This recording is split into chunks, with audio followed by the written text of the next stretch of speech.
இளைஞர்கள் நீங்க சரியா இருக்கணும். பெரிய இடத்துக்கு நான் ஒண்ணும் சொல்ல மாட்டேன், அவங்களுக்கு தெரியும். அவங்களுக்கு வந்து நம்ம ஒன்னும் ஆலோசனை சொல்ல வேண்டாம், அவங்க நமக்கு சொல்லட்டும். பெரிய ஆட்களை மறிங்க. இளைஞர்களுக்கு பெரிய ஆளுக்க தடைகள்லாம் இருந்தாங்க. போயிட்டு வாடா, அப்படி வாழை எடுத்து போயிட்டா அப்படின்னு சொல்லுங்க. அப்பனா இந்த நாட்டுல நம்மளை காப்பாற்றிக்கொள்ள முடியும்.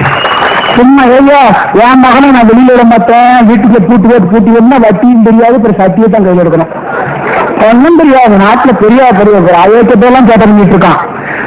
வீட்டுல ஒரு பையன் இருக்கானா, போராட்டமா போடா சும்மா போட்டு வாரது வரட்டும். அந்த நேரத்தில் பொம்பளைகள் நம்ம மரத்து இவரை எப்படி அனுப்பினா தெரியுமா, வாழெடுத்து சிந்துவா மகனே, போர்க்களத்தில் வெற்றி பெற்றுவா அப்படின்னு சொன்னாலாம். அத மாதிரி வீட்டுக்கு ஒருத்தன் போ என்ன பண்ண முன்னால அப்படின்னு சொல்லிட்டேன்னா, இந்த கருணாநிதி இந்த உறங்குவானா அதான் சொல்லு. பெரிய என் மகன் வாழை வெட்ட போயிருக்காங்க, தண்ணி காய்ச்சல் காலில்ல போய் பாரு.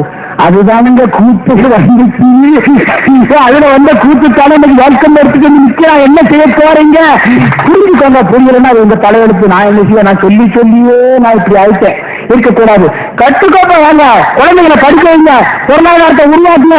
சமுதாயம் பாதிக்கப்பட்டிருக்கிறது, நம்ம கரங்களில் இருந்த வேல் பறிக்கப்பட்டிருக்கிறது, உடையில் இருந்த வால் பறிக்கப்பட்டிருக்கிறது. விட்டுறாங்க, அமைதியா போங்க. அமைதியாத்த போனோம். அடிச்சிட்டோம்னா என்ன பெரிய வீட்டுல படுத்துக்கிட்டீங்களா இருக்காதீங்க. கட்டுக்கோப்பாங்க, ஒத்துமையா வாங்க. நியமிக்க பரம்பரை, ரத்தம் சீய பரம்பரை, சரித்திரம் படைத்த பரம்பரை, வரலாறு நிகழ்த்திய பரம்பரை, போட்டாக்களுக்கு பலியாகி வீர சுதந்திரம் பெற வேண்டும் என்று மண்ணில்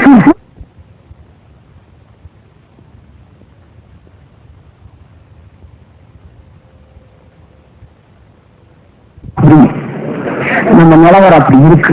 இன்னும் பட்டக்காரத்தை குடிச்சுட்டே இருக்கீங்க, குடிக்காதீங்க. குடியை கெடுக்கிறோம், குடிச்சு இல்லுங்க, வடிச்சு இல்லுங்க, குடிக்காதீங்க. உடம்ப கெடுத்துக்கிடாதீங்க. தொழிலை பாருங்க, வட்டி தொழில் தான் நமக்கு. வட்டி நீங்க 20 பைசா கொடுத்தாலும் சரி, 25 பைசா கொடுத்தாலும் சரி, தொழிலை கவனமா கவனிங்க. சம்பாத்தியம் பண்ணுங்க, சம்பாத்தியம் வந்து சந்தேகம் பண்ணதுனால வராதுங்க. இப்படி இருந்தீங்கன்னா நம்ம நாட்டுல ஒண்ணும் கழிக்க முடியாது. கட்டுக்கோப்ப வாங்க, ஒற்றுமையா வாங்க. நமக்கு தேவை ஒற்றுமை, ஒற்றுமை, ஒற்றுமை. இது ஒண்ணுதான் தாரகம் அந்திரம்.